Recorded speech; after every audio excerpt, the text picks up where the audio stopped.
नमस्कार, आदाब, सत श्री अकाल। मैं देता हूं आपको रिपब्लिक इंडिया, ब्रिटिश इंडिया और ईस्ट इंडिया कंपनी के नोट और सिक्कों की जानकारी।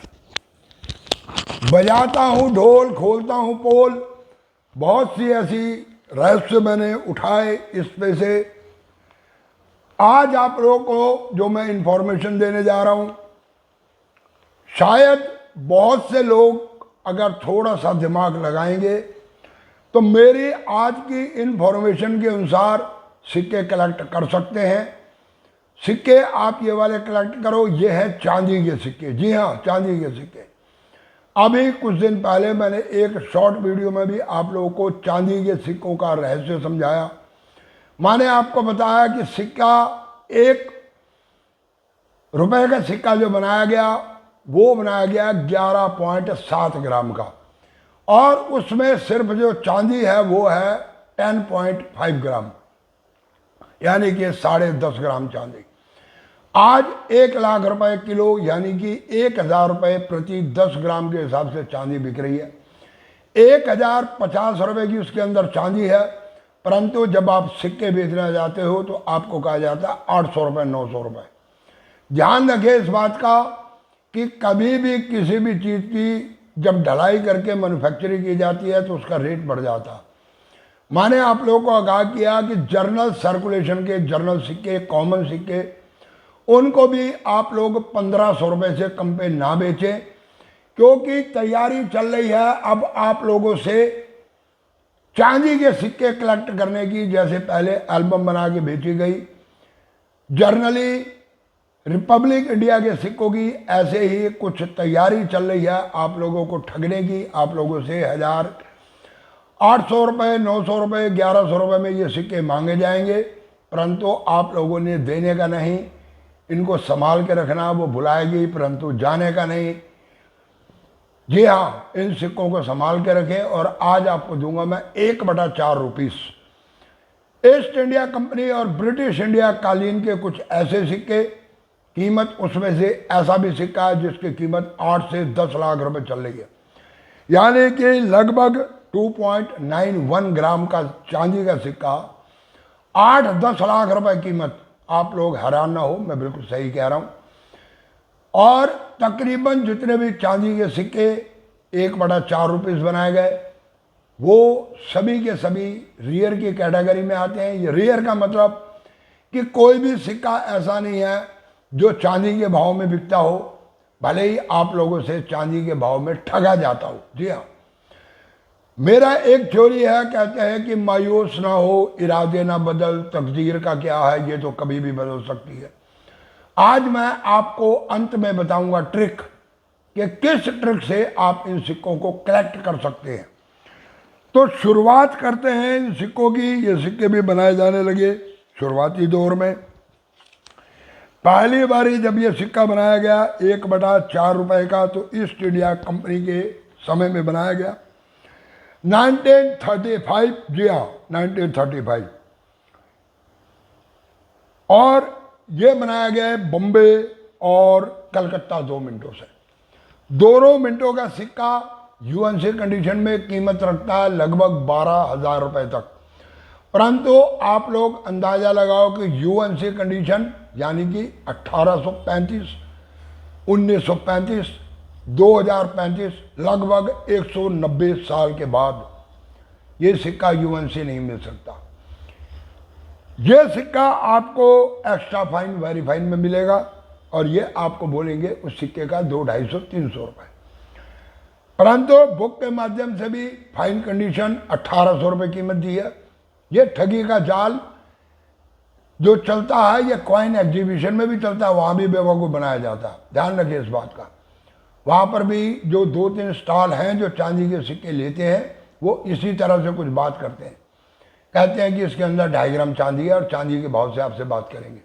परंतु सावधान रहने का, इधर उधर नहीं भटकने का, ये ध्यान रखनी है आपने इस चीज़ को।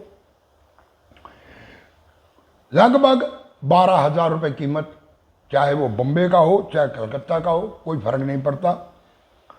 दूसरा सिक्का जो बनाया गया क्वीन विक्टोरिया के टाइम पे बनाया गया 1/4 रुपीस, और ये सिक्का बनाया गया 1840 में। इन सिक्कों की कीमत भी इस वक्त यूएनसी कंडीशन में दे रखी है लगभग 6,000 से 7,000 रुपये। आप मान के चलो 7,000, 8,000, 6,500। 3 मिनटों से बनाए गए बम्बे, कलकत्ता और मद्रास। मद्रास का सिक्का 7,000 दे रखा, बाकी दोनों के 6,000 दे रखे। तो इस सिक्के का भी आप लोग संभाल के रखें। अगर आपके पास very fine, extra fine condition का भी सिक्का, तो लगभग 4,000 रुपये तक इससे कम पे ना दे। इसके बाद बनाए गए विक्टोरिया क्वीन 1/4 डेविड लीजेट के टाइम पे, और ये भी बनाए गए 1840 के अंदर। सिक्के बनाए गए बम्बे, कलकत्ता और मद्रास की मिंट से। सिक्कों की कीमत इनकी भी जाती है लगभग 5,000 रुपये। अगर एक्स्ट्रा फाइन, वेरी फाइन सिक्का भी आपके हाथ में, तो ऐसे सिक्के को भी कम से कम 3,000, 3,500, इससे कम पे ना बेचें। इसके बाद क्वीन विक्टोरिया, जी हाँ, क्वीन विक्टोरिया के समय बनाए गए 1/4 रुपये 1962 के अंदर। 1962 का सिक्का, कोई भी सिक्का आपके हाथ में लगता, इसकी कीमत कुछ कम है, कुछ क्वांटिटी ज़्यादा बनी, लगभग 2,500 से 3,000 रुपये तक सिक्का कीमत रखता, परंतु चांदी के भाव में नहीं बेच रहा। यह सिक्का भी कम से कम भी आपको देकर जा सकता है 1,000 से लेकर 1,200-1,300 रुपये तक। फाइन और एक्स्ट्रा फाइन, वेरी फाइन, ये जो कंडीशन बताई जाती है, इन कंडीशन के अंदर इससे कम पे नहीं बेचना। इसके बाद क्वीन विक्टोरिया 1/4 1974 से 1976, 3 साल बने सिक्के। बॉम्बे और कलकत्ता, इन दोनों मिनटों से सिक्के बनाए गए, और किसी भी मिनट का कोई भी सिक्का हो, इन तीनों साल के अंदर लगभग कीमत जाती है उसकी 4,000 से 4,500 रुपये तक। जी हाँ, 4,000 से 4,500 तक यूएनसी कंडीशन के अंदर। ध्यान रखें, अगर आपके पास एक्स्ट्रा फाइन का भी सिक्का है तो आप लगभग इसको 2,500 से 3,000 रुपये, इससे कम पे सिक्का ना दें। इसके बाद क्वीन एम्प्रेस का समय शुरू हुआ, और ये सिक्के बनाए गए 1870 से लेकर 1901 तक। अब इन सिक्कों के अंदर 1970 लगभग 5,000 रुपये, किसी भी मिनट का सिक्का हो कोई फर्क नहीं पड़ता। 1978 सिंगल मिंट, 1979 सिंगल मिंट, ये दोनों सिक्के अपने आप के अंदर कीमत रखते हैं लगभग 25,000 रुपये। यानी कि एक्स्ट्रा फाइन, वेरी फाइन, ये सिक्का भी 25,000 के हिसाब से कम भी कीमत देनी चाहिए, 12 से 15,000 रुपये के बीच में। सिक्के को रखें संभाल के। उसके बाद आते हैं 1980 का टाइम। 1980 यूएनसी कंडीशन, आज तक सिक्का मिला ही नहीं, परंतु बुक के अंदर दिया गया एक्स्ट्रा फाइन 2.5 लाख रुपए। यूएनसी मिल जाए तो लगभग 8 से 10 लाख रुपए। ध्यान रहे, अगर एक्स्ट्रा फाइन का सिक्का भी है तो नियर अबाउट इस सिक्के को 4 लाख रुपए तक आप बेच सकते हो। मार्केट के अंदर ये सिक्का उपलब्ध नहीं है। कहाँ से करें कलेक्ट, ये भी मैं आपको तरीका बताऊंगा कि आप कहाँ पर भटके, थोड़ी सी मेहनत करें, शायद अगर आप मुकद्दर के धनी हो तो आपके हाथ में कोई सिक्का ऐसा लग जाए। ये कोई बड़ी बात नहीं है। इन लोगों को भी मार्केट से मिलते हैं सिक्के, आपको भी मार्केट से मिलेगा। 1981 बॉम्बे मिंट लगभग 12 से 14,000 रुपये के बीच में। कलकत्ता मिंट लगभग 5,000। 1982 बॉम्बे मिंट लगभग वही 12,000, कलकत्ता मिंट 8,000। 1883 ये 1800 के हैं सारे सिक्के, गलती से 1900 निकल गया। 1800 यानी कि 1883 लगभग 7 से 7,500 रुपये बम्बे कलकत्ता। 84 लगभग 5,000 रुपये। 85 ये भी लगभग 5,000 रुपये। 86 लगभग 3,500 रुपये। 87, 88, 89, 90, 91, 92, 93, 94, 95, 96, 97, 98, यहाँ तक के सिक्के लगभग 4,000 रुपये कीमत रखते हैं। परंतु 1900 का सिक्का जो है यह आपको देकर जा सकता है लगभग 24-25 हज़ार रुपये तक। 24 से 25,000 रुपये तक एक सिक्के की कीमत। सिंगल मिंट है तो संभाल के रखो, ज़्यादा बढ़िया रहोगे। 1901 सिक्के की कीमत जाती है लगभग 8 से 9,000 रुपये। इसके बाद एडवर्ड 7 के सिक्के बनाए जाने लगे। ये भी सिल्वर के सिक्के बनाए गए। 2.91 1 ग्राम इनका वजन रखा गया। इसमें 1903 से 1910 तक सिक्के बनाए गए और 1903 से 1908 तक बनाए गए सिंगल मिंट, कलकत्ता मिंट के, और 1910 में कलकत्ता और बॉम्बे मिंट। कलकत्ता मिंट के सभी सिक्के, कोई भी सिक्का आपके हाथ में है तो कीमत रखता है लगभग 3500 रुपये, 3,000 से 3500 रुपये तक। परंतु 1910 का बॉम्बे मिंट का सिक्का आपको देकर जा सकता है 5,000 रुपये तक। इन सिक्कों में सिर्फ एक ही मिंट, बॉम्बे मिंट, एक ही ईयर के अंदर बनाई गई, बाकी जितने बनाए गए वो कलकत्ता के बनाए गए। इसके बाद जो सिक्के बनाए जाने चालू हुए वो बनाए जाने 2011 से। 2011 से लेकर 1911 से लेकर 1936 तक। 1911 का सिक्का कीमत रखता है लगभग 45 से 50,000 रुपये तक। 1912 ये कीमत रखता है लगभग 2,000। इसमें 1912, 1913, 1914, 1915, अगर इनमें से कोई भी सिक्का है आपके पास तो लगभग उसकी आप कीमत मान के चलो कि 3,000 रुपये, 3,500 रुपये तक इसकी कीमत जाती है। 1911 को छोड़ दो तो 1911 का मैंने बताया आपको लगभग 40 से 45,000 रुपये। इसके बाद 1917, 1918, 1919 ये सिक्के कॉमन की कैटेगरी में, कीमत जाती है लगभग 700-750 रुपये। 1925 सिक्का सिंगल मिंट का, बॉम्बे मिंट, कीमत जाती है लगभग 1,000 रुपये। और इसके बाद 1936 तक जितने भी सिक्के बनाए गए आप कॉमन कह सकते हो रेट के अनुसार, परंतु कीमत है उनकी 600 से लेकर 800, 850 रुपये तक।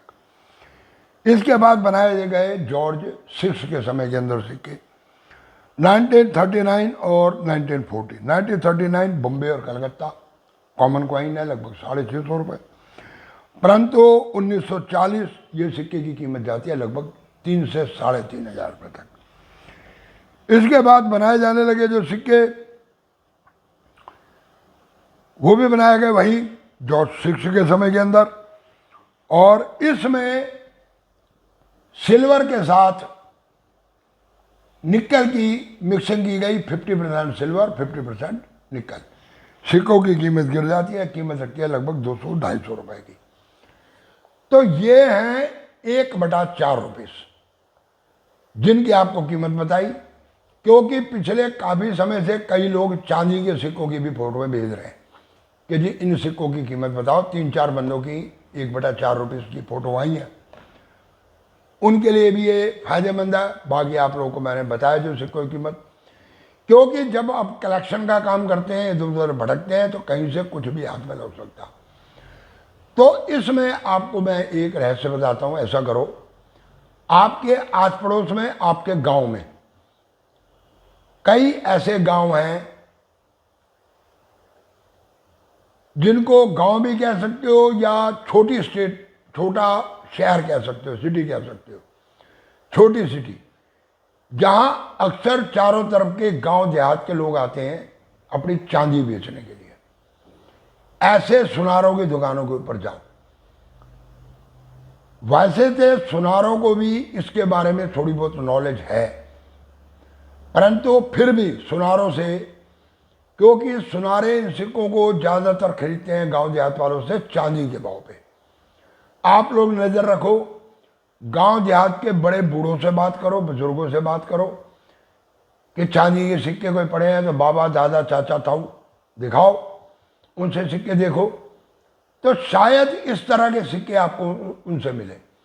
तो चांदी के रेट से प्लस 2 गुना 3 गुना कीमत भी देकर आप उनसे सिक्के ये खरीद सकते हो, क्योंकि उन लोगों को इतनी नॉलेज नहीं है। और तकरीबन होता क्या है कि बहन बेटी की शादी के समय के ऊपर इस तरह की पुरानी चीज़ें सुनारों के पास पहुंच जाती हैं। जो छोटे सुनारे हैं उन सुनारों से बात करो, गांव देहात में आसपास के अपने बड़े बूढ़ों से बात करो, अपने घर में देखो कि कहीं बुजुर्गों का पड़े हुए पैसों में तो कोई पैसे नहीं है। या फिर इस तरह के सिक्के आपको मिल सकते हैं कॉइन एग्जीबिशन में, जो आम जनरली लोग आते हैं बेचने के लिए। देखो, इन सिक्कों की ढलाई की गई, सबको फूंक मार दी गई और इनके बना दिए गए जेवर। अब इन सिक्कों की क्वांटिटी बहुत कम है। मैंने अपने शहर में जो पुराने मेरे से भी बुजुर्ग व्यक्ति हैं, मैंने उनसे भी पूछा तो वो भी कहते हैं कि अब कहाँ बचे चांदी के सिक्के, जो थे बेचवा दिए, गला दिए, जेवर बना दिए, बच्चियों की शादी करी, उसमें जेवर चाहिए था वहाँ लगा दिया। तो अब चांदी के सिक्के कहाँ? और अगर किसी के पास हैं भी तो 2-4 सिक्के अगर किसी के पास हैं तो वो दीपावली पूजन के लिए उन्होंने रखे हुए हैं, वो सिक्के देते नहीं। वो एक तरीके से अपनी पुश्तैनी धरोहर मानते हैं उसको, और वो रखे हुए उन्होंने पूजन के लिए। उन सिक्कों को नहीं देता कोई भी। तो मैंने भी कईयों के पास सिक्के देखे, कुछ सिक्के कॉस्टली भी देखे। 1-2 व्यक्ति ऐसे हैं, एक व्यक्ति ऐसा है जिसके पास 1939 का 1938 का सिक्का, 1 रुपए का, और मैंने 1939 के सिक्के के कंडीशन के अनुसार उसको थोड़ा सा लालच दिया 2.5-3 लाख रुपए तक, तो परंतु उसने फिर भी मना कर दिया, नहीं। तो ऐसे सिक्के नहीं बेचते। 1938 का सिक्का नहीं बेचता, कहता है जी 1939 के 2.5 लाख, तो फिर ये 1938 के सिक्के की आप कैसे कह रहे हो कि 5,000 ले लें, इसके भी 2.5 लाख दो। तो कुछ इस तरह की बात हो जाती है। वो सिक्के हैं, कईयों के पास हैं, तो ट्राई करो, शायद अगर मुकद्दर में हो, जैसे कि मैंने पहले कहा कि मायूस ना हो, इरादे ना बदल, तकदीर फिर भी बदल सकती है। आप लोग ट्राई करो, कोशिश करो, शायद आप लोगों के हाथ में कहीं से कोई इस तरह का सिक्का लग जाए, आपको भी मिल जाए। तो इन सिक्कों की कीमत मैंने इसलिए बताई, कल बताऊंगा आपको हाफ रुपीज़ की कीमत, फिर बताऊंगा 1 रुपए की। ये चांदी के सिक्कों का एक बार नंबर लगाया ये मैंने, तो ये मैं आपको सारे सिक्कों की कीमत बता देता हूँ। वीडियो को आप लोग देखते हो इसे लाइक कर दिया करो, और एक काम किया करो कि अपने व्हाट्सएप के ऊपर शेयर कर लिया करो। भले ही बाहर आप लोग शेयर नहीं करते, आप शेयर करो अपने साथियों को। मेरा ये आग्रह है कि आप लोग मेरी वीडियो को कम से कम भी ये कोशिश करो कि 5 आदमियों तक शेयर कर दो। आपने अगर व्हाट्सएप ग्रुप बना रखा है तो मेरी वीडियो को व्हाट्सएप ग्रुप के ऊपर आप लोग शेयर करने शुरू करो। उससे कुछ बेनिफिट मुझे भी होगा, और कुछ बेनिफिट यह है कि आम व्यक्ति जिनको इनके बारे में नहीं पता, ये इन्फॉर्मेशन उन लोगों तक भी पहुंचेगी। मैं बड़ी ईमानदारी से आप लोगों को बिल्कुल सही चीज़ बताता हूँ, तो इन्फॉर्मेशन उन लोगों तक भी पहुंचेगी। अगर आपके व्हाट्सएप ग्रुप हैं, घर के ही मेंबर होते हैं, कोई रिश्तेदारी में होते हैं, तो आप लोग वीडियो को व्हाट्सएप के ऊपर शेयर करने के बाद क्या होगा कि वो वीडियो आपके पास सेव हो जाएगी। अगर आपके हाथ में कोई सिक्का लगता तो आप दोबारा उस वीडियो को बिना ढूंढे वहाँ से खोल के चेक कर सकते हो कि बाबा जी ने कौन कौन से सिक्के बताए थे, तो हमारा ये जो सिक्का मिला है इसकी क्या कीमत है। ये सबसे बढ़िया तरीका होता, क्योंकि अगर आप फेसबुक पे इधर उधर शेयर कर भी लोगे तो वो फिर बाद में ढूंढनी पड़ती है। व्हाट्सएप के ऊपर मैं भी ऐसे करता हूँ कि कई वीडियो कई वेबसाइट के ऊपर कुछ मिलता है तो मैं अपने व्हाट्सएप नंबर के ऊपर शेयर कर लेता हूँ। तो उस व्हाट्सएप को खोला और अपने व्हाट्सएप में से ढूंढ लिया, वो आसानी से मिल जाते हैं। अगर इधर उधर शेयर कर दें तो उसका इतना फ़ायदा नहीं होता। वो ठीक है, हमारे लाइक आ जाते हैं फेसबुक में, मैं मानता हूँ इस बात को कि अगर आपने मेरी वीडियो शेयर कर दी तो जो आपके फेसबुक से वीडियो को देखेगा वो लाइक आपको देगा, आपके वहाँ पर वीडियो चलेगी। अच्छा, अगर आपको कोई बेनिफिट इसमें मिलता है तो आप लोग ये करो, कोई मना नहीं है। आप लोग चाहो तो इसमें से कट निकाल के भी पेश कर सकते हो, वो भी करो, कोई दिक्कत नहीं है। मैं किसी तरह का कोई कॉपीराइट आप लोग को भरने दूंगा, परंतु हाँ फ्रॉड मत करना। अगर मेरे नाम से आप फ्रॉड करोगे तो दिक्कत हो जाएगी। तो ये कुछ तरीके हैं। तो हो सकता है कि कोई आपको भी फेसबुक पे कह दे कि मेरे पास सिक्के पड़े हैं, मैंने बेचने हैं, आप उससे कॉन्टैक्ट करो, आपको भी बेनिफिट मिल जाए। या व्हाट्सएप पे अगर अपने सर्कल में भेजोगे, किसी के पास होगा तो वो कहेगा मेरे पास सिक्का पड़ा, आ जाओ मैं सिक्का दिखा देता हूँ, शायद आपके वहाँ पर कीमत सेट हो जाए, आपको भी कुछ बच जाए उसमें। तो ऐसे भी हो सकता है। तो ये एक तरीका होता है। तो चलो वीडियो को देते हैं विराम। पूरी वीडियो देखने के लिए धन्यवाद। जिसने अभी तक चैनल को सब्सक्राइब नहीं किया सब्सक्राइब कर लो, बेल आइकन के घंटे बजा दो, दे दो एक लाइक और वीडियो को कर दो इधर से उधर यानी कि शेयर।